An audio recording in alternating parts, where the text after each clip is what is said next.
Hello students, welcome to my YouTube channel Prochem. आज हम पढ़ेंगे पी ब्लॉक एलिमेंट्स और इसमें टॉपिक कवर करेंगे general introduction and electronic configuration. तो first of all we will define what are P block elements. So P block elements are those elements in which last electron goes into the p subshell. So what does it mean?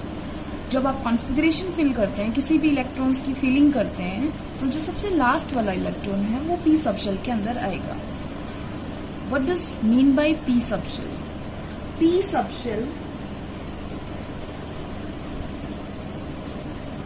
वो subshell है जिसका L जो है वो 1 value होती है। अब L 1 value होने की वजह से पॉसिबल ऑर्बिटल्स कितने हो सकते हैं?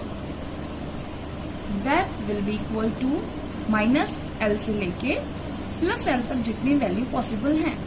क्योंकि हमारा यहाँ पर p सबशेल की वैल्यू 1 है, तो पॉसिबल वैल्यू हुई -1, 0 and +1। So how many orbitals we have in p subshell? There are 1, 2, 3. There are 3 orbitals possible for p subshell. और ये आपको पता है कि एक ऑर्बिटल में only 2 electron can exist with only opposite spin. Same spin में कभी भी 2 इलेक्ट्रॉन नहीं रह सकते। कौन सा प्रिंसिपल ऐसा बोलता है? पोलीज एक्सक्लूजन प्रिंसिपल, जो क्या कहता है आपको कि no 2 electrons can have same set of 4 quantum numbers, या आप उसको दूसरी लैंग्वेज में लिखना चाहे तो 1 orbital can have 2 electrons and they should be in opposite spin only. Same spin में नहीं रह सकते। जैसे आपने सुना होगा एक म्यान में 2 तलवार नहीं रह सकती, वैसे ही एक ऑर्बिटल के अंदर 2 इलेक्ट्रॉन सेम स्पिन के साथ नहीं हो सकते, उन्हें दोनों अपोजिट स्पिन में होना पड़ेगा। तो हम यहाँ पर थे p सबशेल में 3 ऑर्बिटल होते हैं और एक ऑर्बिटल में 2 इलेक्ट्रॉन आ सकते हैं। तो टोटल कितने इलेक्ट्रॉन्स फिल होंगे एक p सबशेल के अंदर अगर वो फुल्ली फिल्ड होगी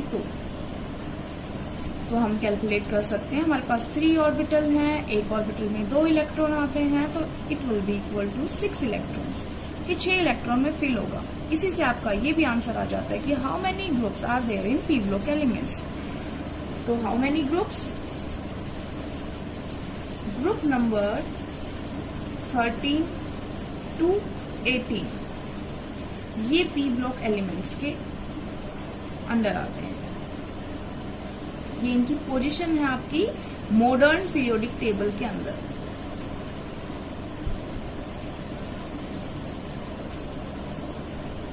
अब अगर हम लिखना चाहें ग्रुप 13 के बारे में, हम लिख लेते हैं एक एक करके।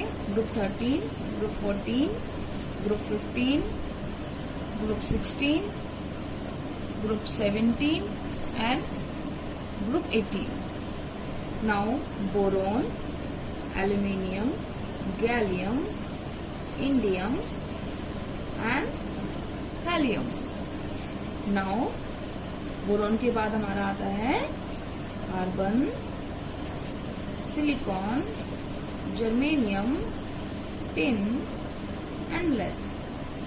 Group 15 nitrogen, phosphorus, arsenic, antimony and bismuth. Group 16 oxygen, sulphur, selenium, tellurium and polonium. Group 17 fluorine, chlorine, bromine, iodine and astatine.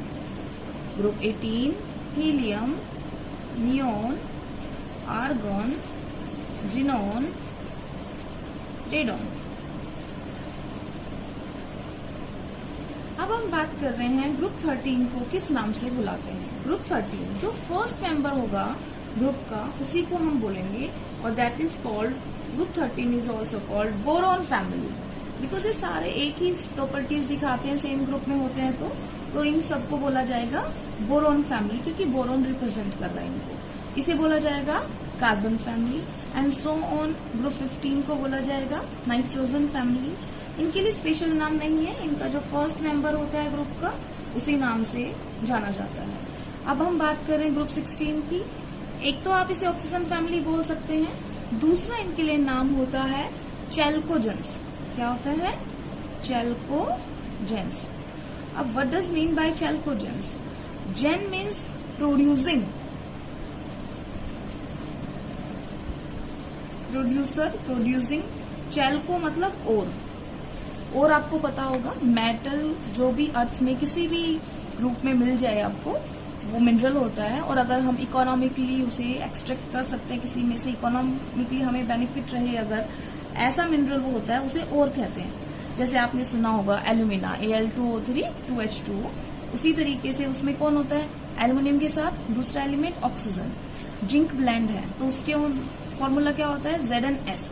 तो ऑक्सीजन, सल्फाइड, ये जो आयंस आए हैं, जैसे किसी कोई ऑक्साइड की फॉर्म में मिलता है, कोई सल्फाइड की फॉर्म में मिलता है, ज्यादातर जो ओर्स होती हैं वो इन्हीं में मिलती हैं दोनों के साथ, तो इसीलिए इनको बोला जाता है चैल्कोजेंस, मीन्स ओर प्रोड्यूसिंग एलिमेंट्स, इसीलिए इनका नाम चैल्कोजेंस है। तो ग्रुप 16 फैमिली ऑक्सीजन फैमिली भी कही जाती है और चैल्कोजेंस भी कही जाती है।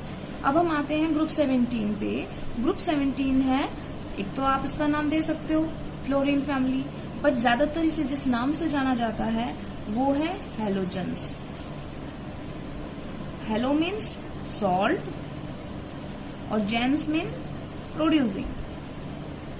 जितने भी आपने सॉल्ट देखे होंगे, जैसे NaCl, NaBr, KBr, जितने भी होते हैं, उन सब के अंदर ज्यादातर fluorine, chlorine, bromine, iodine, astatine, मतलब ज्यादातर यही वाले एलिमेंट्स होते हैं, इसी वजह से इनको कहते हैं सॉल्ट प्रोड्यूसिंग। ग्रुप 18 फैमिली आपने सुनी होगी। ग्रुप 18 फैमिली को आप ज्यादातर जानते हैं नोबल गैसेस की या इनर्ट गैसेस, या आप इनको एरोजेंस से भी जानते हैं। एरोजेंस मीन्स एयर प्रोड्यूस, मतलब एयर में बनती है, एयर में मिलती है आपको, तो इस वजह से एरोजेंस। इनर्ट इसलिए बोलते हैं क्योंकि वो किसी के साथ रिएक्शन नहीं कर रही हैं। नोबल गैसेस इसलिए बोलते हैं क्योंकि वो किसी के साथ कोई केमिकल कंपाउंड नहीं बनाती, कोई रिएक्शन नहीं करती। क्वेश्चन ये आता है कि ग्रुप 18 के मेंबर्स एक्टिव रिएक्शन क्यों नहीं करते? तो रीजन ये है कि उनका जो लास्ट जो इलेक्ट्रॉन जहां पे फील होता है उसका शेल, उस शेल को वो कंप्लीट कर देते हैं। जैसे फॉर एग्जांपल हम हीलियम को लें, तो हीलियम की कॉन्फ़िगरेशन अगर आप लिखेंगे तो हीलियम 2 होता है, एटॉमिक नंबर उसका 2 होता है, तो इलेक्ट्रॉन भी possible 2 way. What will be configuration? 1s2। अब s में तो 2 ही इलेक्ट्रॉन आ सकते हैं और 2 इसमें आ चुके हैं, तो ये अपने आप को फुली फिल कर चुका है, तो अब इसमें और आने की गुंजाइश नहीं है। तो ना ही ये देने की कैपेसिटी रख रहा है, ना वो लेने की कैपेसिटी रख रहा है, तो ये किसी के साथ रिएक्शन नहीं करेगा। एंड इसी तरीके से हम बात करते हैं जैसे नियोन की। नियोन 10 है तो 2 और 8, या तो आप नॉर्मल कॉन्फ़िगरेशन लिख लीजिए, या जो हमने पढ़ते हैं 1s2, 2s2 एंड 2p6। यहाँ पे आप देखेंगे कि ये जो लास्ट तक भरा गया है 2p6, p में 6 ही इलेक्ट्रॉन आ सकते हैं, फुल्ली फिल हो जाता है, उसके बाद उसमें इलेक्ट्रॉन नहीं आ सकते हैं। तो इसे भी कोई रिएक्शन करने की जरूरत नहीं है, क्योंकि ना ही इसके पास इलेक्ट्रॉन्स की कमी है कि ये अपने आप की शेल को कंप्लीट करे, और ना ही एक्सेस है किसी को दे दे, जैसे मेटल्स देती हैं। तो ये कंप्लीट है अपने आप में, तो ये किसी के साथ रिएक्शन नहीं करते हैं। That is why they are called noble gases and inert gases. Gases इसलिए क्योंकि ये सारी की सारी गैसेज हैं, helium, neon, argon, xenon, radon, sorry I forgot krypton,